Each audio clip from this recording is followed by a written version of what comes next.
छत्तीसगढ़ तथा उड़ीसा अंचल की सबसे बड़ी नदी। प्राचीन काल में महानदी का नाम चित्रोत्पला था। महानंदा और नीलोत्पला भी महानदी के नाम है।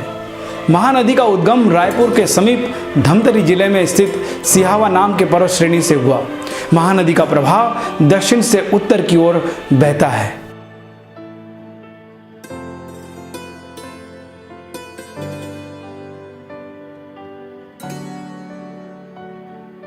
सिहावा से निकलकर राजिम में यह जब पैरी और सोडुल नदियों के जल को अपने में ग्रहण करती है तब तक विशाल रूप धारण कर चुकी होती है। ऐतिहासिक नगरी आरंग और उसके बाद सिरपुर में वह विकसित होकर शिवनारायणी में अपने नाम के अनुरूप महानदी बन जाती है। महानदी की धारा इस धार्मिक स्थल से मुड़ जाती है और दक्षिण से उत्तर की बजाय यह पूर्व दिशा की ओर बहने लगती है।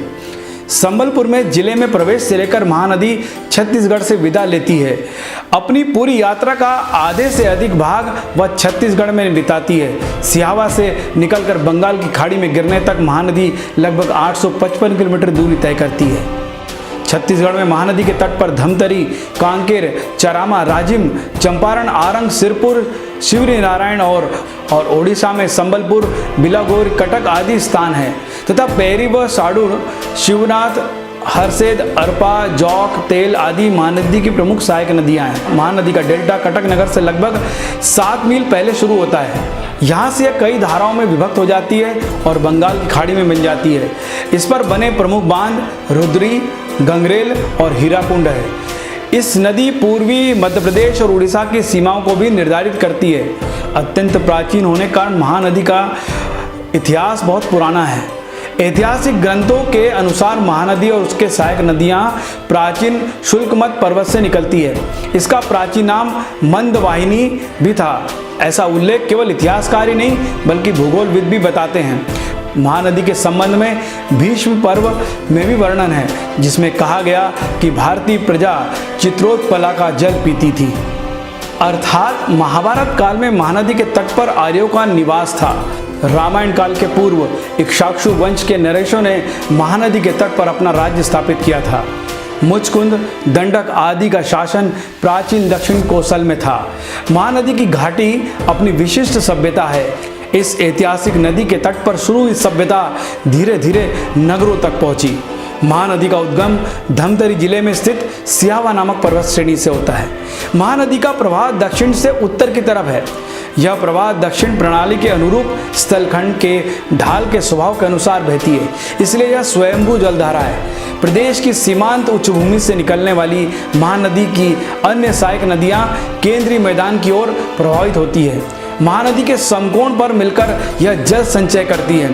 नदियों की जल क्षमता के हिसाब से यह गोदावरी नदी के बाद दूसरे क्रम पर है। छत्तीसगढ़ में 286 किलोमीटर की यात्रा के इस पड़ाव में महानदी सीमांत सीढ़ियों से उतरते समय छोटी छोटी नदियों के प्रपात बनाती है। महानदी की अनेक सहायक नदियां हैं। शिवनाथ नदी छत्तीसगढ़ की दूसरी सबसे बड़ी नदी है। पैरी नदी एक और सहायक नदी है जो महानदी से मिलती है। इसके अतिरिक्त खारून तथा अरपा नदी भी शिवनाथ नदी में समावित होकर महानदी के विशाल जलधारा का हिस्सा बनती है। राजिम में प्रयाग की तरह महानदी का सम्मान है। हजारों लोग यहाँ पर स्नान करने पहुँचते हैं। शिवरी नारायण में भी भगवान जगन्नाथ की कथा है। गंगा के समान पवित्र होने के कारण महानदी के तट पर अनेक धार्मिक, सांस्कृतिक और ललित कला के केंद्र स्थापित है। सिरपुर, राजिम, मल्हार, खरोद, शिवरी नारायण, चंद्रपुर और संबलपुर प्रमुख नगर है। सिरपुर में गंधेश्वर, रुद्री में रुद्रेश्वर, राजिम में राजीव लोचन और कुलेश्वर, मल्हार पातालेश्वर, खरोद में लक्ष्मणेश्वर, शिवरी नारायण में भगवान नारायण, चंद्रचूड़ महादेव और महेश्वर महादेव, अन्नपूर्णा देवी, लक्ष्मी नारायण, श्री राम लक्ष्मण जानकी, जगन्नाथ, बलभद्र और सुभद्रा का भव्य दिव्य मंदिर है। गिरोधपुरी में गुरु घासदास का पीठ और तुरुतुरिया में लवकुश की जन्मस्थली वाल्मीकि आश्रम होने के प्रमाण मिलते हैं। इस प्रकार चंद्रपुर में माँ चंद्रसेनी और संबलपुर में समलेश्वरी देवी का वर्चस्व है। इसी कारण छत्तीसगढ़ में इन्हें काशी और प्रयाग के समान पवित्र और मोक्षदायी माना गया है। शिवरी नारायण में भगवान नारायण के चरण को स्पर्श करती हुई रोहिणी कुंड है, जिसके दर्शन और जल का आचमन करने से मोक्ष की प्राप्ति होती है। सुप्रसिद्ध प्राचीन साहित्यकार पंडित मालिकाराम भोगरा इसका वर्णन करते हुए कहते हैं कि इस नदी में स्नान करने से सभी पापों से मुक्ति मिलती है। एक समय में महानदी आवागमन का साधन बन जाती थी। नाव के द्वारा लोग महानदी के माध्यम से यात्रा करते थे। व्यापारिक दृष्टि से भी यह नदी काफ़ी उपयोगी सिद्ध हुई है। इतिहासकार उल्लेख करते हैं कि पहले इस नदी के जलमार्ग में कलकत्ता तक वस्तुओं का आयात और निर्यात होता था। छत्तीसगढ़ से उत्पन्न होने वाली अनेक वस्तुओं को महानदी और उसकी सहायक नदियों के मार्ग से समुद्र तट के बाजारों तक भेजा जाता था। महानदी पर जुलाई से फरवरी के बीच में नावें चलती है। आज भी अनेक क्षेत्रों में लोग महानदी से नाव के इस पार से उस पार छोटी यात्राएं करते हैं।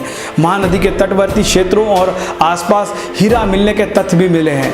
गिब्सन नामक एक अंग्रेजी विद्वान ने अपने रिपोर्ट में इसका उल्लेख भी किया है। उसके अनुसार संबलपुर के निकट हीराकुड और हीराकुंड नाम के स्थान एक छोटा सा द्वीप है। यहाँ पर हीरा मिलता है। इन हीरों की रोम में बड़ी खपत है। महानदी में रोम के सिक्के पाए जाने के भी तथ्य जोड़े गए हैं। ह्वेन सांग ने भी अपनी यात्रा में लिखा था कि मध्य प्रदेश में हीरा लेकर लोग कलिंग में बेचा करते थे। यह मध्य प्रदेश संबलपुर ही था। Ali European travels in Nagpur territory नामक ब्रिटिश रिकॉर्ड जो सन 1766 में लिखा गया, उल्लेख में यह कहा गया कि एक अंग्रेज को इस बात के लिए भेजा गया था कि वह संबलपुर जाकर वह हीरे के व्यापार की संभावना को पता लगाए। हीराकुंड बांध भी इसी महानदी के बांध पर बनाया गया है। महानदी ने छत्तीसगढ़ में सर्वाधिक नदी सभ्यता को जन्म दिया है। छत्तीसगढ़ की प्राचीन राजधानी सिरपुर महानदी के तट पर स्थित है। महानदी की घाटी की सबसे बड़ी विशिष्ट सभ्यता है जो इतिहास में दर्ज है। महानदी और उसकी सहायक नदियां पंजाब के सिंधु और उसके सहायक नदियों के समान गौरव गाथा में समृद्ध है। महानदी की विशालता और उसके महत्व को देखकर इसे महानदी की उपाधि दी गई। महाभारत के भीष्म पर्व में चित्रोत्पला नदी को पुण्य पावनी और पुण्य सलीला पापनाशिनी माना गया है। सोमेश्वर देव के महुदा तामपत्र में महानदी को चित्रोत्पला गंगा कहा गया है। महानदी को गंगा कहने के बारे में मान्यता है कि त्रेता युग में श्रृंगी ऋषि का आश्रम सिहावा की पहाड़ी में था। वे अयोध्या में महाराज दशरथ के निवेदन पर पुत्रेष्टि यज्ञ कराकर लौटे थे। उनके कमंडल में यज्ञ में प्रयुक्त गंगा का पवित्र जल भरा था।